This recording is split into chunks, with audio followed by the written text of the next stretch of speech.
For the longest time, UAE was considered as a tax haven for business because of their zero-rated tax policy. But not anymore. The United Arab Emirates UAE recently announced a 9% corporate tax on businesses set to begin in June 2023. Not to forget, UAE previously introduced a 5% value-added tax back in 2018.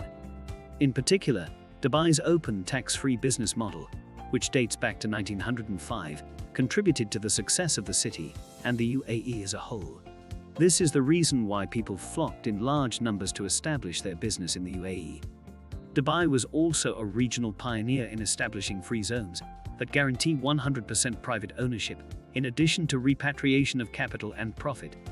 According to the latest announcement on the tax code change, companies registered with these free zones remain tax-exempt, but are subject to certain requirements, which remain unspecified for now. Value-added tax will be charged at 0% in respect of the following main categories of supplies. 1. Exports of goods and services to outside the UAE.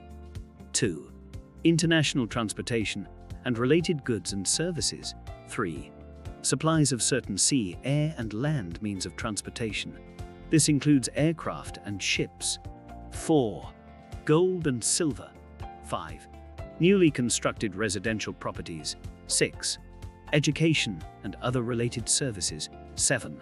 Healthcare and other related services, and supply of relevant goods and services. If you need specific advice, you can reach us at the contact details you find in the description, and we will put you in touch with an international tax lawyer, highly specialized in assisting clients in your position.